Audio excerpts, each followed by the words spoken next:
Methods of legal research and writing, कानुनी अनुसन्धान र लेखन पद्धतिको पार्ट 1 मा च्याप्टर 1 इन्ट्रोडक्सनलाई समेट्नेछौँ। नमस्कार, म दिव्य ढकाल यहाँहरूलाई नेपाल कानुन युट्युब च्यानलमा स्वागत गर्दछु। यदि यहाँहरू हाम्रो च्यानलमा नयाँ हुनुहुन्छ भने च्यानललाई सब्स्क्राइब गर्न नछुटाउनुहोला। ढिलो नगरी आजको भिडियो सुरु गरौँ है त। सबैभन्दा पहिला कानुनी अनुसन्धानका बारेमा अध्ययन गर्नु पूर्व अनुसन्धानका सम्बन्धमा केही बेसिक ज्ञान हुन जरुरी हुन्छ। रिसर्च रि प्लस सर्चबाट निर्माण भएको हो, जसको अर्थ पुनः खोजी गर्नु वा पत्ता लगाउनु भन्ने हुन्छ। अनुसन्धानको प्रायवाची शब्दहरूमा शोध, अन्वेषण र आविष्कारहरू रहेका छन्। अनुसन्धानले निरीक्षण, सर्वेक्षण, परीक्षण र अध्ययन विश्लेषणद्वारा विषयको गहिराईमा पुगेर सत्यको खोजी गर्ने कार्यलाई जनाउँदछ। यसलाई केही विस्तृत रूपमा परिभाषित गर्ने हो भने वैज्ञानिक, व्यवस्थित, क्रमबद्ध, संगठित किसिमबाट समस्याको समाधान गर्नका लागि वा भइराखेको सिद्धान्त वा ज्ञानलाई लागू गर्न वा नयाँ सिद्धान्त प्रतिपादन गरी ज्ञानको थप अभिवृद्धि गर्नका लागि गर्ने तथ्यहरूको तार्किक अध्ययनलाई अनुसन्धान भनिन्छ। र यस्तो अनुसन्धानको विशेषता कस्तो हुन्छ त भन्दाखेरि कुनै पनि अनुसन्धान समस्या समाधान तर्फ उन्मुख हुन्छ, जुन चाहिँ व्यवस्थित ढंगबाट गरिने अध्ययन हो। सिद्धान्त वा ज्ञानलाई लागू गर्न गर्ने गरिन्छ, नयाँ सिद्धान्त प्रतिपादन गर्नका निमित्त गर्ने गरिन्छ, जुन गर्नका निमित्त लेखनसिपको आवश्यकता पर्दछ, जसमा तथ्याङ्कहरूको तार्किक अध्ययन गरिन्छ। र अनुसन्धान एउटा नटुङ्गिने विधा हो। त्यसपछि गएर ज्ञानको अभिवृद्धि। यी थिए अनुसन्धानका विशेषता। एउटा असल अनुसन्धानमा कस्ता कस्ता गुणहरू हुनुपर्दछ त भन्दाखेरि अनुसन्धान तर्कपूर्ण हुनुपर्दछ, रिजनेबल हुनुपर्दछ, प्रयोग सिद्ध हुनुपर्दछ, टेस्टबाट प्रुभ भएको हुनुपर्दछ, पुनरायोग्य हुनुपर्दछ, क्रमबद्ध र व्यवस्थित ढंगबाट गरिएको हुनुपर्दछ र एउटा अनुसन्धान योजना मुताबिक गरिएको हुनुपर्दछ। यी थिए असल अनुसन्धानमा हुनुपर्ने गुणहरू।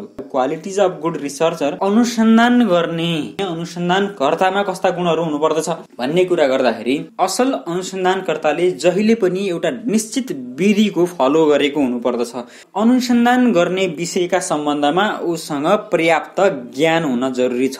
सो अनुसन्धान गर्नका निमित्त उसको योग्यता पुगेको हुनुपर्दछ र सत् चरित्र र सही आचरण भएको व्यक्ति हुनुपर्दछ भन्ने कुराहरू रह्यो। त यति कुराहरू अध्ययन गरिसकेपछि अब हामी आयौं मिनिङ अफ लिगल रिसर्च। कानुनी अनुसन्धानको अर्थ के हो, यसलाई कसरी परिभाषित गर्ने भन्दाखेरि यसो किसिमको कानुनी प्रावधानको व्यवस्था छ, यस्ता नजिरहरू रहेका छन् भनेर खोजी गर्ने कार्यलाई पनि कानुनी अनुसन्धान भनिन्छ भने कुनै किसिमको कानुनी प्रश्न वा तथ्य छ जसलाई प्रमाणित गर्नु वा गलत साबित गर्नुलाई पनि कानुनी अनुसन्धान भनिन्छ।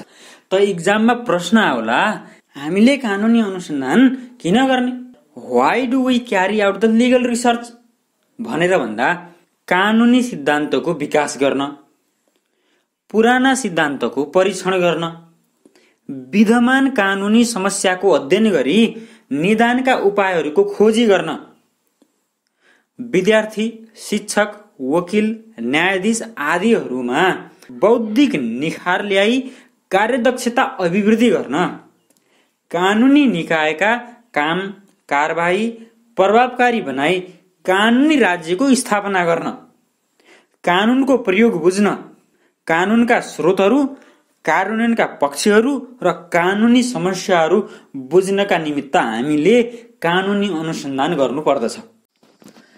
काइन्ड्स अफ लिगल राइटिङ, कानुनी लिखतका प्रकार। यसमा सबैभन्दा पहिलो छ लेजिस्लेटिभ ड्राफ्टिङ, विधान मस्यौदा। विधान मस्यौदाहरूमा कानुनी आदेशहरू, नियमहरू, निर्देशनहरू आदिको मस्यौदा पर्दछ। र यस्तो विधान मस्यौदा तयार गर्दा विधान मस्यौदाकारलाई शब्दको छनौट तथा चयन गर्न सक्ने क्षमताका साथसाथै कानुनको यथेष्ट जानकारी समेत हुनुपर्दछ। साथसाथै राम्रो कानुनी मस्यौदा तयार गर्नका निमित्त कानुनी अनुसन्धान समेतको आवश्यकता पर्दछ। त्यसपछि अर्को छ ड्राफ्टिङ अफ लिगल डकुमेन्ट, अर्थात् व्यावहारिक लिखतको मस्यौदा। कानुन व्यवसायीहरूका लागि कानुनको सैद्धान्तिक ज्ञानका सँगसँगै व्यावहारमा सिद्धान्तलाई प्रयोगमा ल्याउन लिखत मस्यौदा महत्त्वपूर्ण हुन्छन्। व्यावहारिक लिखतको ज्ञान अभिवृद्धि गर्नका निमित्त विभिन्न पाठ्यक्रमहरू जस्तै अभ्यास अदालत, सन्धिपत्र आदिको अध्ययन गर्न सकिन्छ। त्यसपछि अर्को छ कोर्ट ओरिएन्टेड ड्राफ्टिङ, अदालती मस्यौदा। अदालती मस्यौदा अन्तर्गत चाहिँ सामान्य निवेदन लगायत रिट निवेदनसम्म पर्दछन्। मुद्दाको हारजितमा समेत अदालती मस्यौदाको भूमिका रहने गर्दछ। राम्रो अदालती मस्यौदाबाट समेत कानुन व्यवसायीहरूले आफ्नो कार्यशैलीमा निखार ल्याउन सक्ने देखिन्छ। रिसर्च रिपोर्ट राइटिङ, अनुसन्धान प्रतिवेदन लेखन। विद्यमान कानुन तथा नजिरहरूको खोजी गरी वैज्ञानिक, व्यवस्थित र सिलसिलेवार ढङ्गबाट त्यसको प्रतिवेदन तयार पार्नुलाई चाहिँ कानुनी अनुसन्धान प्रतिवेदन लेखन कार्य भनिन्छ। र कानुनको क्षेत्रमा अनुसन्धान लेखन कार्य पनि महत्त्वपूर्ण मानिन्छ। Creation of legal books, articles ETC. कानुनी पुस्तक तथा लेखहरूको लेखन कार्य गर्दा लेखक तथा विद्वानहरूले चाहिँ कानुनी अनुसन्धानको विस्तृत पाटोलाई मध्यनजर गरिरहेका हुन्छन्। उनीहरूको यस लेखन कार्यबाट लेखकको क्षमता तथा सिपको प्रदर्शन भइरहेको हुन्छ। यी त थिए कानुनी लिखतका प्रकारहरू। टाइप्स अफ लिगल रिसर्च, कानुनी अनुसन्धानका प्रकार। डिस्क्रिप्टिभ रिसर्च विवरणात्मक अनुसन्धान भर्सेस एनालाइटिकल रिसर्च विश्लेषणात्मक अनुसन्धान।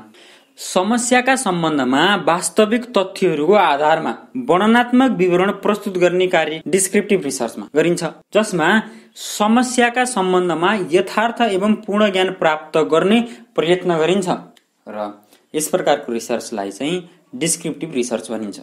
भने एनालाइटिकल रिसर्चमा यथास्थितिमा रहेको कानुनी व्यवस्थाहरूबाट नयाँ कानुनी परिवेशको विकास गर्न पहिलेदेखि नै प्राप्त भएका तथ्य एवं सूचनाहरूको आधारमा आलोचना तथा महत्त्वपूर्ण सवालले ती तथ्य एवं सूचनाहरूको मूल्याङ्कन गरी विश्लेषणात्मक रूपमा सम्बन्धित मामिलाहरू उप धारणा पैदा गर्ने कार्य गरिन्छ र यस प्रकारको रिसर्चलाई चाहिँ एनालाइटिकल रिसर्च भनिन्छ। बेसिक रिसर्च र अप्लाइड रिसर्च। बेसिक रिसर्च भन्नाले फन्डामेन्टल रिसर्च अर्थात् आधारभूत अनुसन्धान। यसको मुख्य उद्देश्य भनेको नै ज्ञानमा थप अभिवृद्धि गरी प्राप्त नतिजालाई सामान्यीकरण गर्ने, सिद्धान्त प्रतिपादन गर्ने र वैकल्पिक उपायहरूको विकास गर्ने हो। र विद्यार्थीहरूबाट गरिने अनुसन्धान आधारभूत अनुसन्धानहरू हुन् र आधारभूत अनुसन्धान चाहिँ अन्य अनुसन्धानका लागि आधार बन्दछन्। अप्लाइड रिसर्च व्यावहारिक अनुसन्धान। व्यावहारिक अनुसन्धानको मुख्य उद्देश्य भनेको नै संगठनात्मक एवं सामाजिक समस्याहरूको समस्या समाधान गर्नसँग सम्बन्धित हुन्छ। निष्कर्षलाई लागू गर्न गरिन्छ। प्रणालीमा सुधार गरी नयाँ नीति तथा कार्यक्रम तयार गर्नका निमित्त व्यावहारिक अनुसन्धान गर्ने गरिन्छ। Difference between the basic research and applied research. यही स्लाइडमा बेसिक रिसर्च र अप्लाइड रिसर्च बीचको डिफरेन्स पनि यहीबाट क्लियर हुन्छ। जस्तो आधारभूत अनुसन्धान सिद्धान्त प्रतिपादन गर्नका निमित्त गरिन्छ भने व्यावहारिक अनुसन्धान निष्कर्ष निकाली निष्कर्षलाई लागू गर्नका निमित्त गरिन्छ। आधारभूत अनुसन्धानबाट केवल सिद्धान्तहरूको प्रतिपादन गरिन्छ भने व्यावहारिक अनुसन्धानबाट निस्केका निष्कर्षहरूलाई तुरन्त लागू गर्न सकिन्छ। आधारभूत अनुसन्धानले समस्यालाई बुँदागत रूपमा बुझी वैकल्पिक उपायहरूको विकास गर्दछ भने पुरानो प्रणालीमा सुधार गर्न र नयाँ नीति तथा कार्यक्रम सुधार गर्नका निमित्त व्यावहारिक अनुसन्धान गर्ने गरिन्छ भनेर यिनीहरू बीचको भिन्नतालाई छुट्याउन सकिन्छ।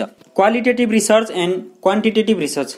क्वान्टिटेटिभ रिसर्च अर्थात् संख्यात्मक अनुसन्धानमा संख्यात्मक मापन एवं विश्लेषण गरी अनुसन्धान गरिन्छ भने विषयात्मक विषयसँग सम्बन्धित अनुसन्धानलाई गुणात्मक अनुसन्धान भनिन्छ। जस्तो मलाई तिमी साह्रै मनपर्छ, साह्रै भन्ने कुरालाई कति भन्ने, 2 भन्ने, 3 भन्ने, 4 भन्ने, 5 भन्ने भन्न सकियो भने संख्यामा व्यक्त गर्न नसकिने कुरा गुण, राम्रो, नराम्रो, मिठो भन्छ नि, हो यस्ता विषयसँग सम्बन्धित अध्ययनका विषयहरूलाई गुणात्मक अनुसन्धान भनिन्छ। संख्यात्मक अनुसन्धानमा विभिन्न किसिमका तथ्याङ्क शास्त्रीय विधिहरूको प्रयोग गरिन्छ। जस्तो chi square test, T test, Z test आदि कुराहरू भने गुणात्मक अनुसन्धानमा विषयगत विश्लेषण, वृत्तान्त विश्लेषण, तुलनात्मक विश्लेषण, छलफल विश्लेषण, धरातलीय सिद्धान्तको विश्लेषण आदि साधनहरूको प्रयोग गरिन्छ। गुणात्मक अनुसन्धानमा अनुसन्धानकर्ताले सर्वे, अन्तर्वार्ता जस्ता साधनहरूको प्रयोग गरी गुणात्मक अनुसन्धान कार्य गर्दछ। Conceptual research and empirical research, अवधारणागत अनुसन्धान र प्रयोगसिद्ध अनुसन्धान। कुनै मूर्त विचार